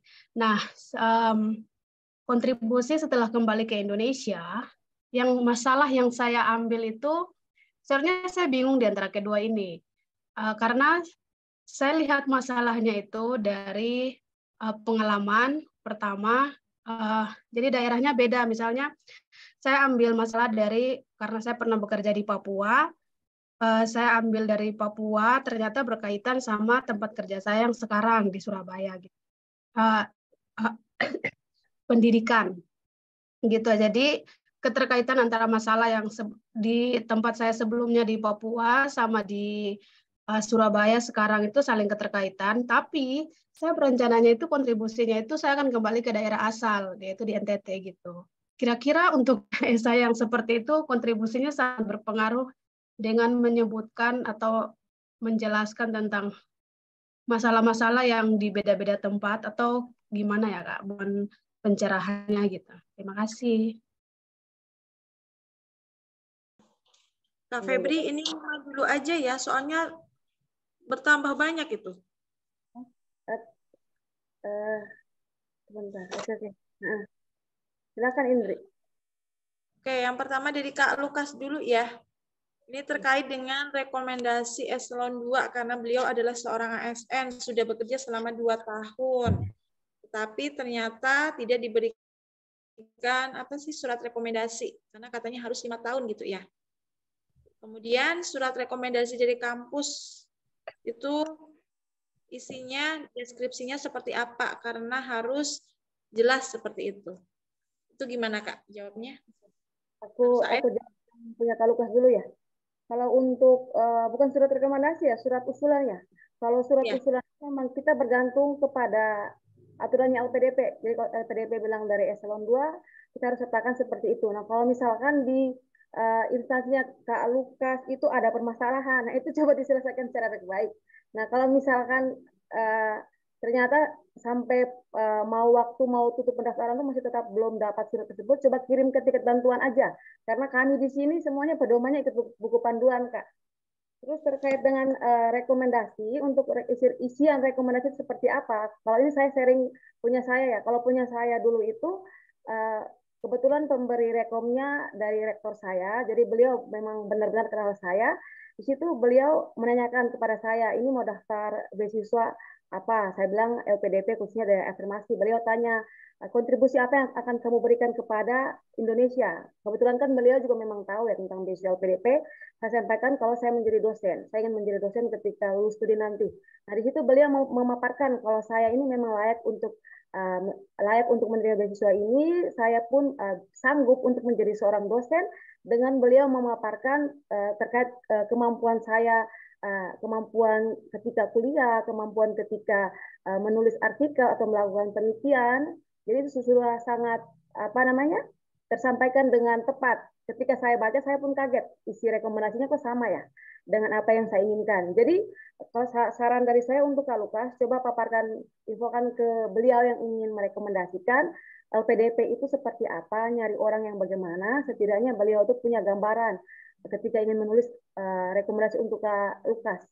Sama jangan lupa sampaikan kontribusi, jadi nanti beliau bisa kasih gambaran secara singkat tentang seorang Lukas seperti apa, dia ini layak atau tidak untuk dapat beasiswa LPDP ini. Oke, izin menambahkan Kak Indri. Ya, silahkan Kak. Ya, yang terkait urusan kan sempat Pak Dwi Larso datang untuk memberikan sosialisasi. Nah, ada yang sempat bertanya kasus yang sama seperti Kak Lukas juga. Nah, itu beliau sarannya kembalikan coba baik-baik dengan instansi terkait. Soalnya LPDP tidak bisa mengcover sampai situ. Tapi kalau memang sangat diperlukan bisa minta nomor kontaknya nanti Pak Dwi Larso yang langsung konsul atau omong dengan pemimpin itu.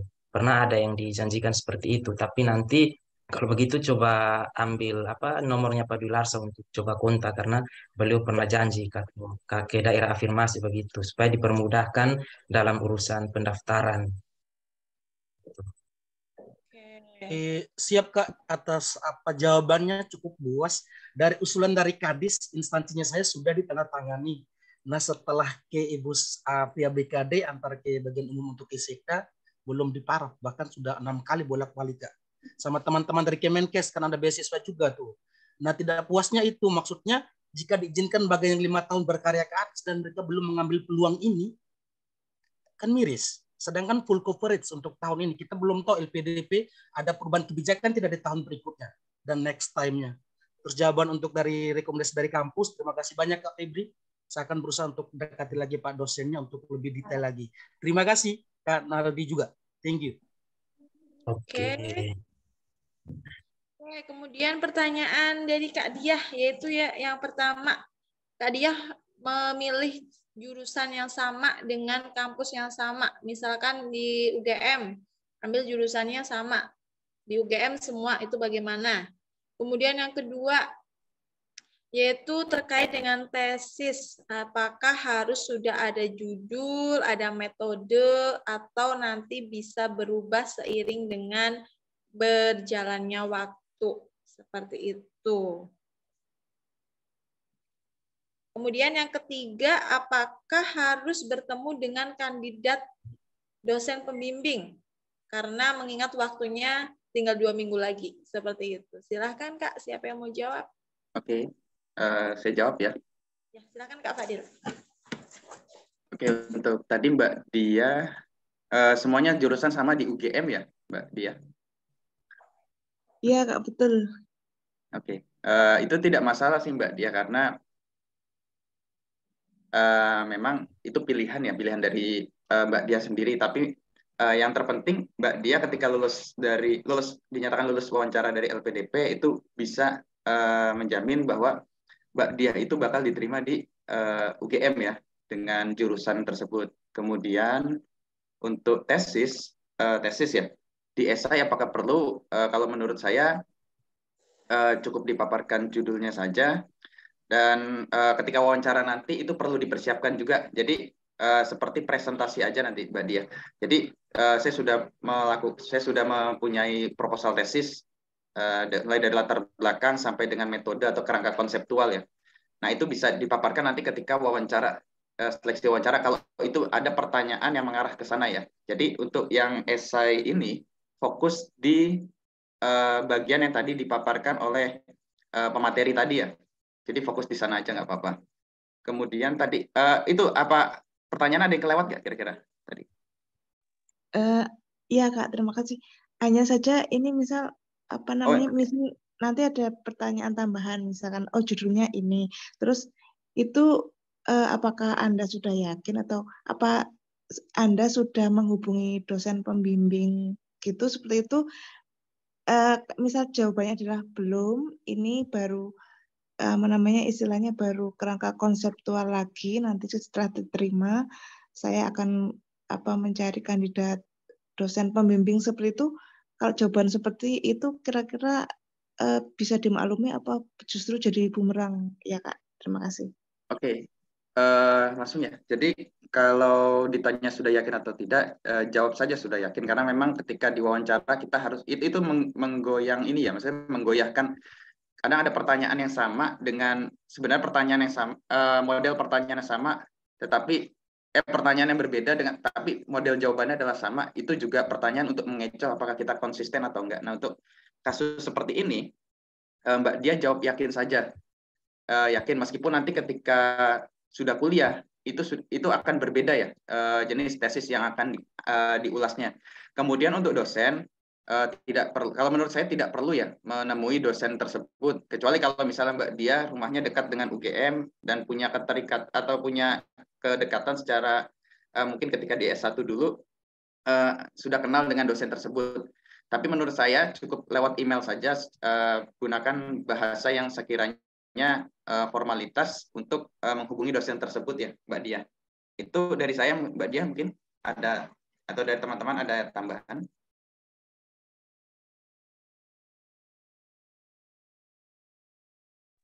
Dari aku cukup. Dari yang lain ada enggak? Oke, apakah cukup? Bisa dikejar waktu. Terima kasih, Kak. Ya, sama-sama, Bu. Oke, selanjutnya pertanyaan dari Kak Pertiwi. Ini mohon direvisi kalau misal saya keliru. Pertanyaannya tadi yang univ sama sudah terjawab seperti pertanyaan Kak Dia. Pertanyaan kedua yaitu jika di apa sih ini? Jika di kantornya apa ya? Ini ada kelompok riset ya yang sama.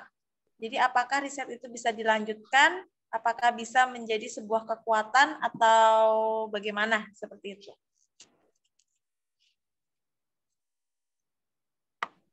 Gimana, Kak? Bisa dipahami? Ya.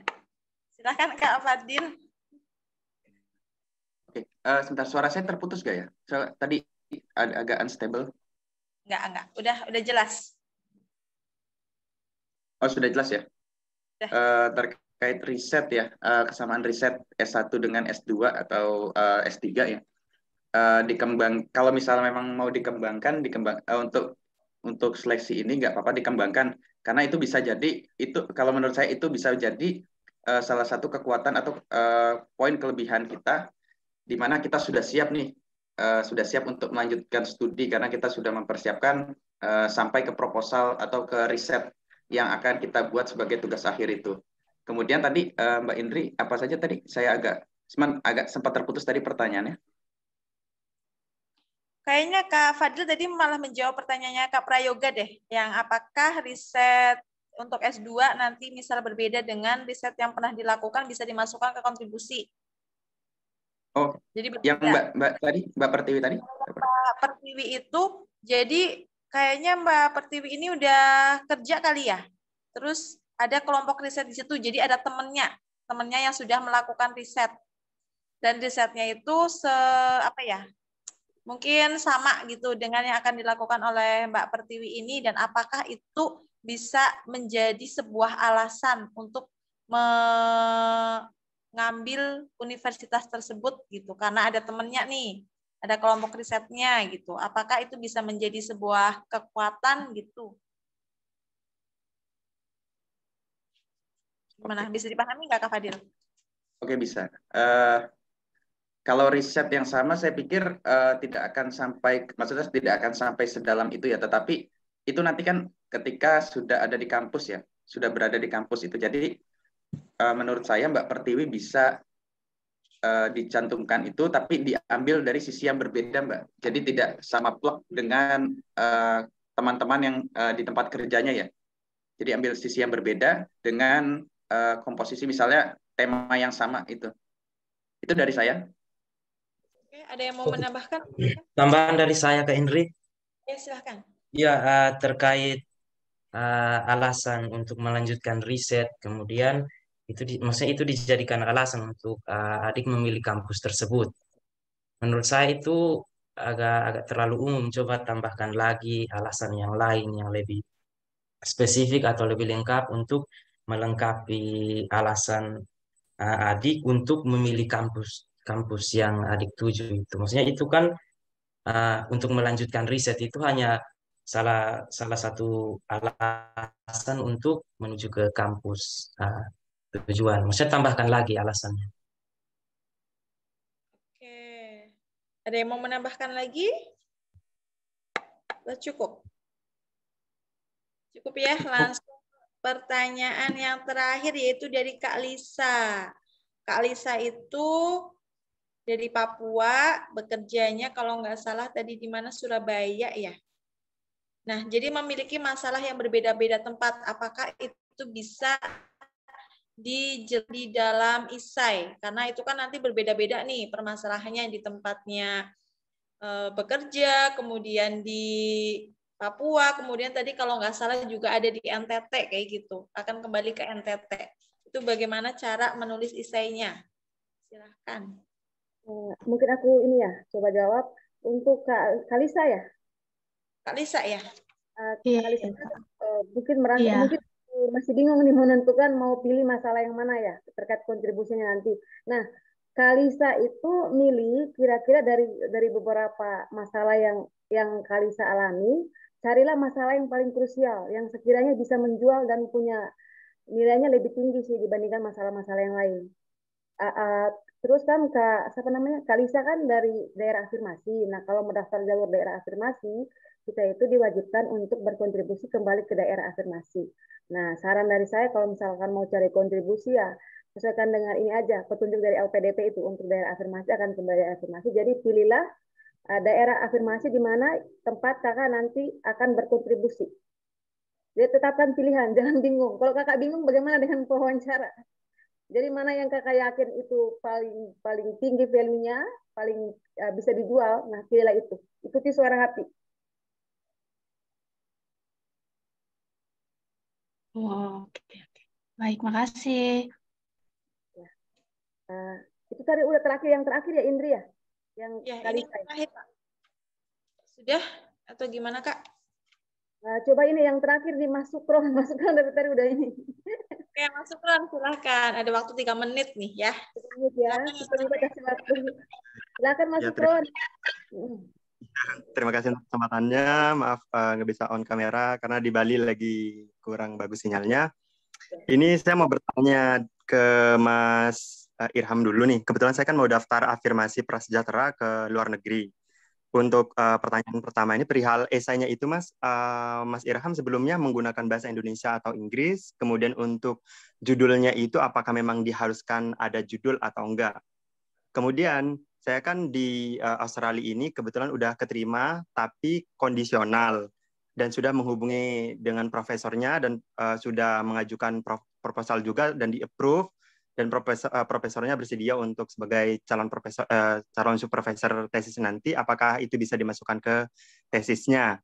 Itu untuk pertanyaan ke Mas Irham. Kemudian ke Kak Febri, perihal esainya itu Kak Febri dan Kak Fadil ya. Tadi Kak Fadil menyebutkan perihal kontribusi sebagai dosen ya Kak. Kan kalau untuk dosen kan kayak udah biasa, tapi ini ada permasalahan di kampus saya Kak. Gimana untuk permasalahannya itu? Untuk jurusan yang saya miliki ini dosen pengampunya hanya satu yang konsentrasi jurnalistik. Kebetulan saya jurusan jurnalistik ya. Hanya ada satu saja. Kemudian ada permasalahan lagi untuk tempat magang itu agak susah. Jadi untuk kontribusi saya akan menjadi dosen ke kampus saya terdahulu dan itu permintaan dekan dan kaprodi ketika saya S1. Kemudian ingin membuat media online sebagai wadah untuk anak-anak magang. Kalau seperti itu, kalau saya cantumkan seperti apa? Terima kasih. Oke, silahkan langsung dijawab untuk Kak Irham atau Kak Febri terlebih dahulu. Ya, mungkin dari saya dulu terkait dengan apa namanya LOE tadi. Sebenarnya LOE walaupun kakak punya conditional itu tetap tidak bisa diterima untuk masuk jalur LOE, harus unconditional setahu saya. Dan apa namanya terkait dengan apa tadi? Ini untuk apa namanya esai itu pakai bahasa Indonesia Oh atau ya, judulnya? saya tetap berpedoman kepada apa namanya apa ya istilahnya. Kalau menurut saya ya, kalau saya pakai bahasa Indonesia karena menurut saya pakai bahasa Indonesia aja itu bisa multitafsir gitu loh. Dan kita juga kalau dalam menulis bahasa Inggris mungkin kapasitas kita dan kapasitas yang interview mungkin ada yang nggak match mungkin ya. Jadi itu akan bisa menimbulkan misunderstanding. Jadi yang nulis pakai bahasa Indonesia tuh banyak sekali yang lolos. Jadi nggak masalah, itu bukan hal yang perlu dikhawatirkan. Untuk tadi apa lagi? Untuk yang LOE itu bukan saya daftar jalur LOE Kak, tapi saya mencantumkan bahwa seperti itu di esainya kayak gitu Kak. Dan saya sudah konfirmasi ke profesornya kayak gitu. Oh, itu menurut saya nggak usah karena LOE itu sebenarnya bukan apa namanya hal yang utama untuk menjadi kita diterima atau enggak. Walaupun kita pakai jalur LOE pun kadang juga sering juga kita nggak diterima gitu loh. Jadi itu bukan jadi hal yang utama. Kita sesuaikan aja apa yang diminta karena kan kita nulis 3 kampus kan. Jadi kita tulis apa adanya aja kayak gitu. Oke, terima kasih Kak Irham. Oke, sama-sama. Oke, silakan Kak Febri. Aku tambahkan nanti mungkin ada tambahan lain dari Kak Fadil. terkait dengan kontribusi, tadi kan ini ya, Mas Sukron katanya di kampus tersebut hanya punya 1 orang dosen. Ya. Oh iya, untuk konsentrasi jurnalistik, Kak. Itu relate dengan jurusan yang mau ambil, kan? Iya, relate dengan kerjaan saya sebelumnya, pengalaman magang, kemudian organisasi. Oke, jadi ini itu bagus banget. Jadi Mas Sukron jadikan itu sebagai nilai jualnya Mas Sukron. Ngomong ke LPDP, kenapa saya harus jadi dosen? Karena di tempat saya nanti akan mengabdi, disebutkan nama kampusnya. Saat ini yang tersedia dosen dengan jurusan ini, konsentrasi ini, itu cuma ada 1, kasih bukti. Mungkin buktinya bisa nanti cantumkan data dari kampus, atau mungkin data dari dikti, atau kalau misalkan di esainya nggak bisa ditunjukkan bukti, mungkin bisa pakai caranya Irham, bikin Google Drive, terus tunjukkan tuh Kak, upload surat apa ke situ, nanti tinggal dikasih link aja. Jadi ketika nanti pewawancara dia membaca esainya Mas Sukron, kalau misalkan dia mau lihat bukti ada, tapi kalau misalkan tidak memungkinkan nanti buktinya tunjukkan ke pewawancara saat substansi kalau misalkan dia minta bukti. Jadi jadikan itu sebagai nilai jual. Terus kalau misalkan mau buat media online apa tadi ya? Media online sebagai wadah magang, karena itu salah satu permasalahan juga di kampus saya. Kalau untuk konsentrasi jurnalistik itu agak sulit Kak untuk tempat magangnya kayak gitu. Itu untuk kontribusi jangka panjangnya sih. Untuk jangka pendeknya atau menengahnya sebagai dosen. Kalau untuk dosen jangan bilang jangka pendek ya. Itu kan akan seterusnya jadi dosen ya. Jadi itu masuk jangka pendek, menengah. Jangka pendeknya itu setelah lulus langsung jadi dosen gitu Kak. Oke. Tapi gini, jangan bilang yang mau bikin media online itu sebagai jangka panjang, karena nanti dikiranya, jadi Anda setelah jadi dosen beberapa tahun, setelah itu berhenti jadi dosen, terus lompat tuh ke media online. Nanti kan bisa salah paham. Jadi saran aku jangan ngomong dosen jangka pendek. Itu akan memang menjadi salah satu bentuk kontribusi dan kontribusi utama ya. Nanti untuk selanjutnya kalau media online bisa ditambahkan kontribusi kedua atau ketiga. Karena kalau misalkan media online disebutkan di kontribusi pertama dan jangka panjang, nanti bisa muncul pertanyaan, kan mau bikin media online tidak perlu Anda kuliah S2. Sementara kalau misalkan Mas Sukron jadikan dosen sebagai alasan utama, memang jadi dosen itu harus S2, jadi kan lebih kuat. Iya. Siap Kak. Terima kasih. Dari Kak Fadil mungkin ada tambahan. Oke, terima kasih Kak Febri. Untuk Mas Sukron, saya pikir ini ada kesamaan dengan jurusan salah satu jurusan di kampus saya di S1 ya. Ada namanya program studi televisi film ya. Nah, itu ketika magang ini sangat-sangat menurut saya peluangnya sangat-sangat besar loh untuk magang, apalagi bidang jurnalis ya. Terlebih sekarang itu eranya sudah media ya, banyak media konten kreator dan lain sebagainya ya. Bahkan ini peluangnya cukup besar untuk magang itu. Termasuk teman-teman saya yang ada di PSTF itu, mereka magangnya ya di televisi di studio-studio televisi itu ya. Itu memang tidak jauh dari sana. Ada yang menjadi di reporter atau di bagian penyiaran itu juga bisa seperti itu. Bahkan sangat besar ya, apalagi Mas Sukron tadi bilang hanya ada 1 ya dosen yang konsentrasi di dalam bidang jurnalis ya. Iya. Iya Mas ya? Iya benar, yang konsentrasi jurnalistik. Kemudian yang tadi Kakak bilang untuk yang magang itu pengalaman saya dan angkatan saya Kak. Untuk magang di beberapa TV, khususnya TV nasional yang swasta, itu agak susah Kak, karena memang TV-TV swasta itu menyeleksi kampus-kampus yang memang sudah memiliki nama atau pamor seperti kalau saya kan kuliah di Jakarta, seperti IISIP atau BINUS atau Trisakti kayak gitu Kak. Oke.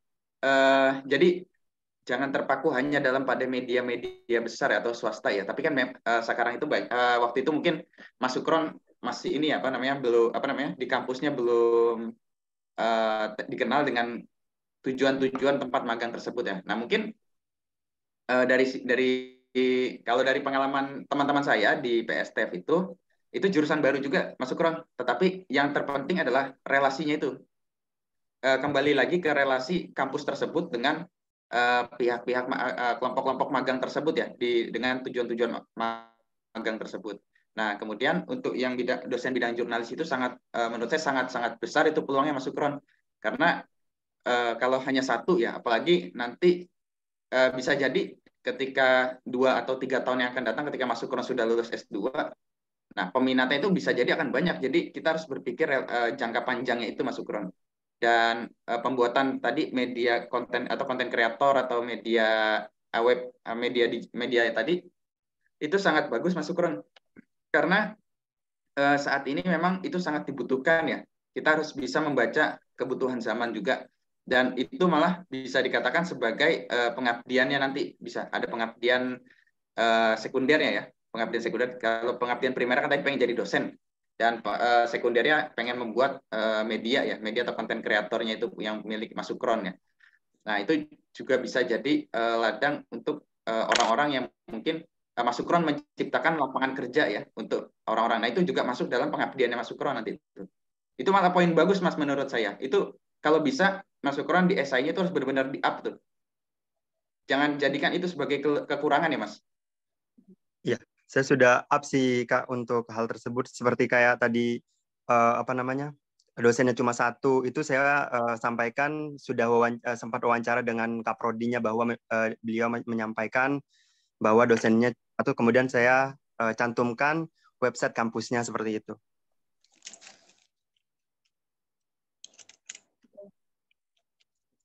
Ada lagi nggak ya? Apa kita tutup ya? Udah malam, Besti. Tutup ya. Indonesia Tengah ini. Lebih ternyata. Oke. Oke, sebelum saya tutup, ada sesi foto bersama. Yang pertama, kita sesi foto bersama pemateri dulu ya. Ada Kak Naldi, ada Kak Irham, ada Kak Fadil, ada Kak Febri, dan tentunya saya dong ya. Oke, nah, kita mulai ya.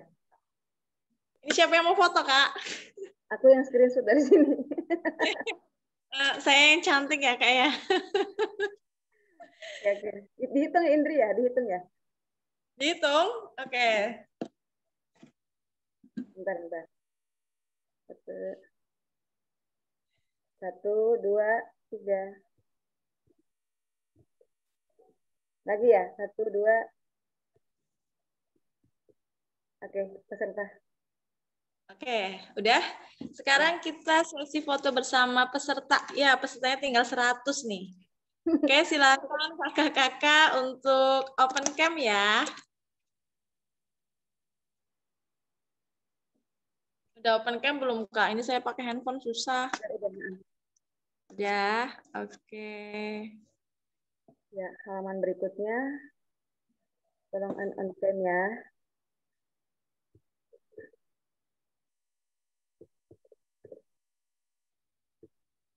Oke, udah. Udah semuanya? Sudah, Kak? Udah. Udah. Oke, inilah webinar yang telah kita laksanakan ya dari jam 7 ternyata sampai jam 10 tidak terasa. Semoga bermanfaat untuk kakak-kakak semua. Jangan patah semangat ya. Saya juga insya Allah mau daftar, mohon doanya. Karena di 2021 tahap 2 saya gagal di wawancara. Semangat semua. Amin, amin Kak Indri. Kak Irham, Jawa Tengah juga. Jawa Tengahnya mana Kak Irham? Saya orang Demak, Mbak. Oh, kalau saya Jawa Tengah Purwokerto, Kak, ternyata. Sama ya.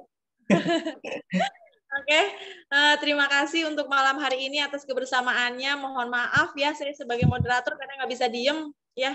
Jadi saya kadang ya melakukan kegiatan-kegiatan sambil ini. Mohon maaf apabila saya banyak kekurangan. Sekian dari saya. Selamat malam. Assalamualaikum warahmatullahi wabarakatuh. Waalaikumsalam warahmatullahi wabarakatuh. Terima kasih semuanya. Selamat istirahat. Sukses semuanya. Terima kasih, Kak. Makasih, Kak. Untuk semuanya. Terima kasih kakak-kakak. Terima kasih. Terima kasih.